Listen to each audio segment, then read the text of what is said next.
It's about to go down. Yo. What is good, y'all? It's your boy Bolo Biggs, aka Big Whopper, aka Supersize, aka 6-piece Spicy, aka Sir, we're gonna need you to pay for 2 seats. Yo, it's your boy. I'm back. Well, I'm sort of back. What have I been doing? 60 to 90 days. That's what I've been doing. No bullshit, y'all. Me and my boy George was rolling through the hood, and we got jumped out on, man, at the 7-Eleven. Got jumped out on by some ice, man. We got our asses deported. We did 60 to 90 days, man. That's what we got hit with. But coming to find out, we were legit. We were good. But I've been staying at the refugee camp. As y'all can see, I lost a little bit of weight. Been working out. Nah, there's not much food to eat. But let me show you what's going on. Alright, so where did I leave off? Hey guys, this is actually gonna be the season finale. Yes, I named my episode season finale because of the reason why I haven't been working on the bus. So let me sit down. Alright, so I didn't get deported. It's been cold as shit, man. The weather just won't fucking cooperate. I know y'all have the same struggles I do sometimes, but it was at least sunny enough for me to come out and do a video, so I can let y'all, my three viewers, my 3 subscribers, know what's going on with your boy Biggs. This weather sucks, man.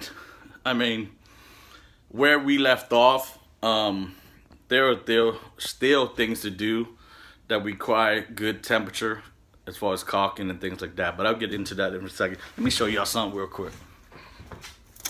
So I left a bottle in the car. In the bus. And that shit is still frozen even though the sun came out today. I decided to take some time off because I didn't want to get frustrated and stressed out. But mainly because of the weather. I have to do certain things before I can do the next step, and the next step can't be done until the previous step. And it's not excuses. I don't really care, but so yeah, that's where I'm at. I took some time off. Been doing a lot of research, man. Research after research after research. Just watching people's videos, going back through, picking up ideas, picking up great hints and best practices and things like that. So watch those videos out there, guys, while you have downtime or before you even purchase the bus on what you want to do and so on. Which brings me to my point. Man, it's so cold. I don't even have my earrings on, man. My fake gold, silver shit was fucking freezing my ears off. I wear this shit. This is stainless steel. Anyways, I wear the stainless steel so that I can have my keys on and so on and so on. But yeah, go watch some videos, man, while you have downtime, do research. So get back to my point before I just ramble on and on. A lot of videos I've watched, a lot of tours, and just even from vans and bus and so on. At the end of the videos, you know how they sit down on all their cozy shit, looking all fucking happy and shit, you motherfuckers. So a lot of the videos I watch, they, you know, at the end they always talk about what would they do differently or what they should have done, and things like that. If y'all don't believe me, go watch it for yourself and take notes. Every single one of those motherfuckers always talk about we should have insulated the bus or the van better. We should have sealed it better. Well, that's where I'm at. And I refuse to go on to the next step until I address all that. I've had a camper van that I built myself, as you know I talked about previous. I thought I insulated and sealed the shit out of that motherfucker, and I still had freaking cold draft on my butt crack. I sleep in the yoga pants. I mean, I probably shouldn't, just because it cuts off my circulation from being so tight. But yeah, I don't want no freaking cold, freaking wind draft hitting my butt crack. I'm not down with that. I wanted to take a few moments and kind of remind you guys and warn you guys. Don't fucking take shortcuts, man. I'm telling you. It's gonna cost you in the long run, and you're gonna be uncomfortable to where you don't want to either live in it or stay in it no more. It is so important. Let me stress to you, there is nothing or no amount of money that will stray me away from being comfortable. It just won't. So I wanted to speak on that. I'm taking the necessary steps now so that I don't run into climate issues and comfort issues. And the best way to do that, y'all, is sealing the bus and insulating it. Do everything you can to do so. Now, some people are like, close up the windows from the outside and eliminate some. I absolutely do not want to eliminate any windows. The whole point of me getting the bus was because I like the way it looks and it's cool as fuck. Nobody ever drove down the highway and was like, hey man, I love you. What the fuck do you have exactly? Do you have a bus or do you have a RV? I want the natural look of the bus. And the only way to keep that is to address other ways to inside the bus, which nobody can see anyway, so it doesn't matter. Sealing it and insulating it and closing it off is number one. It's the only way. So how am I doing that? Well, for the very front, I plan on having an open concept between the back and the driver, but also a collapsible or a way to build a partition that can close off at night or during the day or what have you, to hold the heat in, or to hold the cold in during the summer. And then the other things are for my windows. I'm still gonna have an open concept, but I'm gonna build trim and railing where I can close it from the inside. Now, I'm not talking about closing the window. I'm talking about closing it off, whether it be a board, shutters, or whatever. I haven't gotten that far yet. I have a few ideas. You'll see them later. I don't know. I'll talk about it, but that's another way. But you guys saw, I sealed the inside and the outside seams of where metal overlapped each other. I sealed the windows. I caulked it from the outside. I'm gonna concentrate on the doors in the back and such. When I close it, it'll sealed off also. Bushings, rubber, whatever. Okay, so to show you what I'm talking about, this open area here will never ever be well insulated enough to give you comfort. Reason being is the firewall. There's holes in there that you can't seal off. I mean, you gotta take shit apart, which you could do, but it'll never be fully 100% or close to it. So the concept, what I'm trying to do, is like an airplane. You seal it off like a cockpit or so on, but in reverse. The back area will be your cockpit and sealed off. Now, you'll still have airflow because you still have windows and the fantastic fan that I'm gonna put in. To create that airtight cockpit style, you gotta do certain things inside. My windows here, as you can see, all that nasty looking caulk, it's gonna be hidden anyways. So seal it off. You can still open the windows. And for areas that I'm talking about, when I say air pocket, this side, the driver's side is not done yet, again, because of the weather. But this here has air pockets. So what I did was I removed this, to show you real quick, and I redid it with my sealing. From a previous episode, you'll see. It's thick enough and it's tight enough. And we caulked the living shit out of it on the top, the bottom, all over, and then we drilled it down to the body of the vehicle or the flooring. So that's what I'm talking about. That's a tight seal. Now those are the areas you can address as far as sealing it up. And then the whole the whole insulation thing, that's on another level, on another page, another to do. The insulation you pick, foam boards versus spray. I'm going with spray because it'll give it just imagine a liquid. It'll get into crevices and things like that you can't address with a foam board. Another thing, every screw or bolt I remove and then I put back after I use stainless steel ones, I dip them in caulk. And then once I get it through, I put caulking on the other side of the drill bit, or I'm sorry, of the screw. So so that I know I got a tight seal when it went in, and then on the other side, just to protect it also. This is actually a good prime example. So when I sealed off my lights, these rivets that came through and some of the screws, I also put caulking on the back side, just to make sure that there's no possible way of air getting through. Yes, it's overkill, but who cares? Now, once I eventually address these back windows that are part of the bus, you see this in here?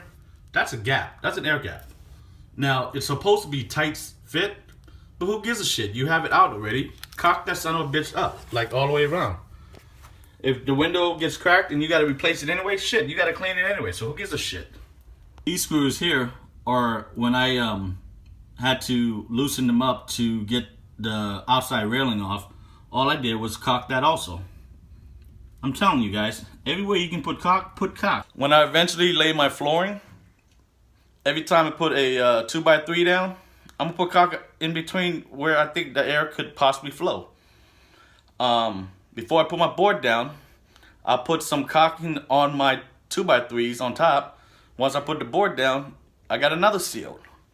When I put my screws in, I might dip them. I got another seal. I'm telling you, it's all about the seal. And talking about the seal, that's why I'm at where I'm at right now. Stuck. My floor, I gotta sand down some and power wash, clean and so on, and power wash out. I can't do that in this climate. A lot of the materials that I need to use is all temperature related. So I can't do any framing because I gotta power wash it.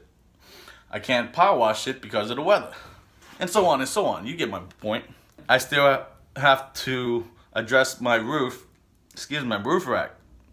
Because I want to lay the legs down, the base down, get somebody welded up for me so that I could drill holes through the top and come through these ribs so I can bolt it down.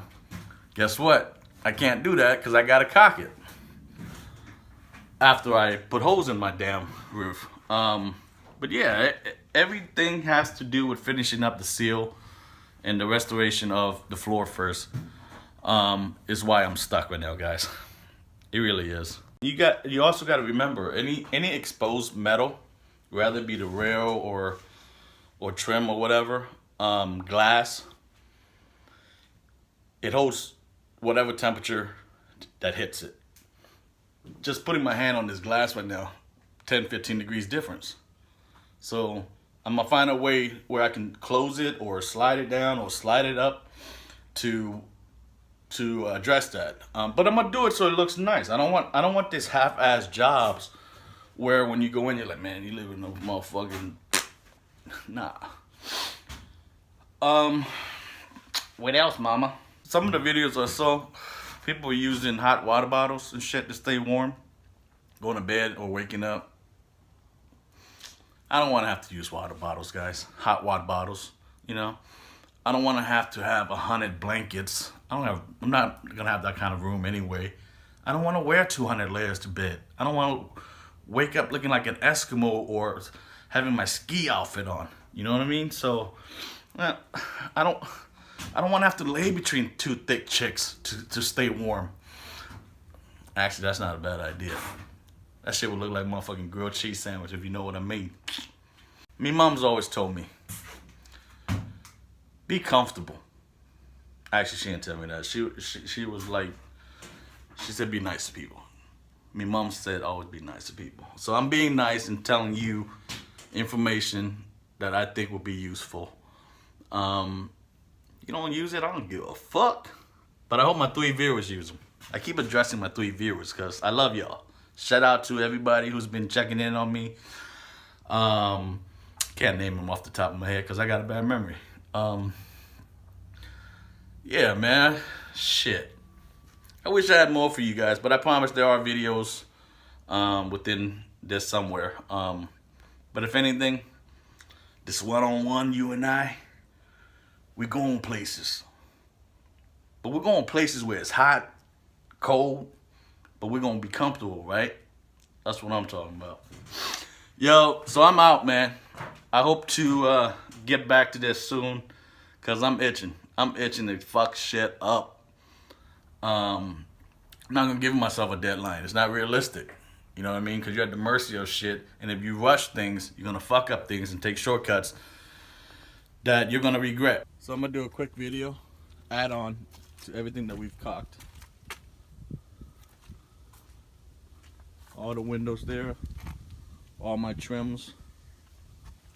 I'm not too worried about how messy or how thick or how thin it is or what color they are, because I'm painting over it anyway. Yeah, on the inside door jambs also up top. I had a crack there. I still need to sand that Bondo stuff down. Around the door. Like I said, guys, anything that has a seam, we went ahead and cocked.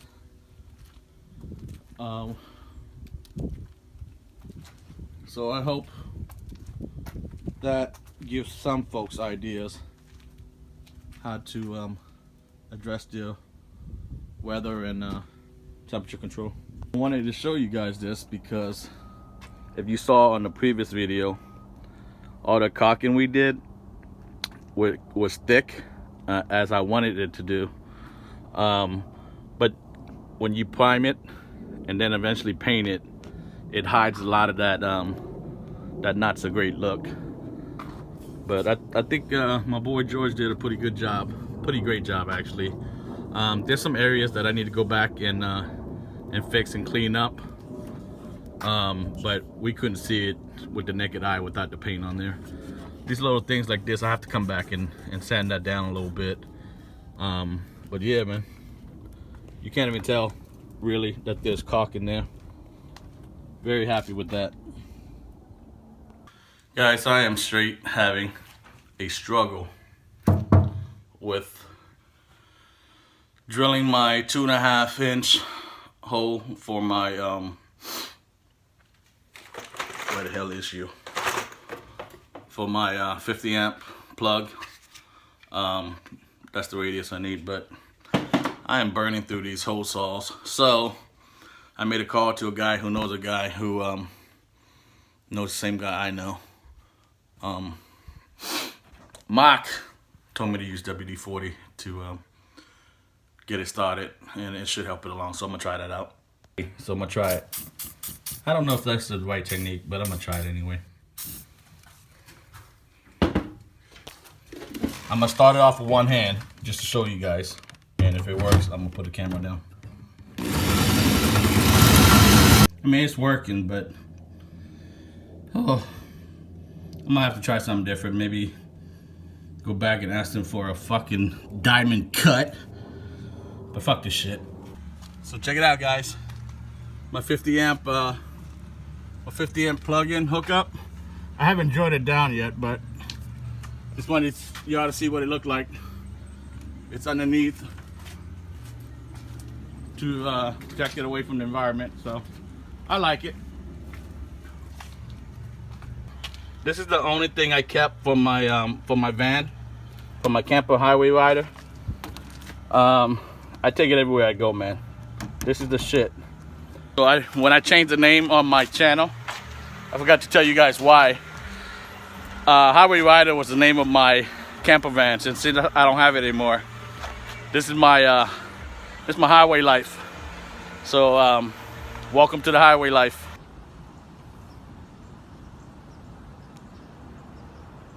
Just waiting for airplanes.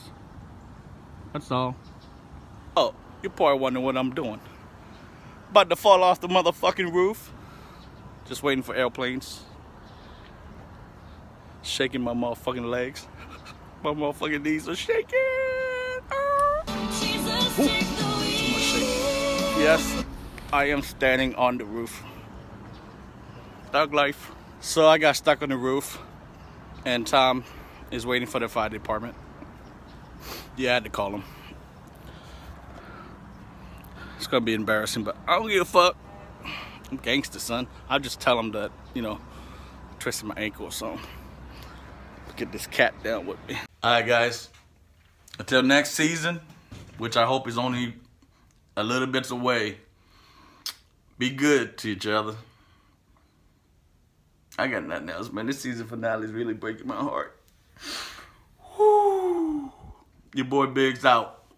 Peace. I'll see y'all on the flip side.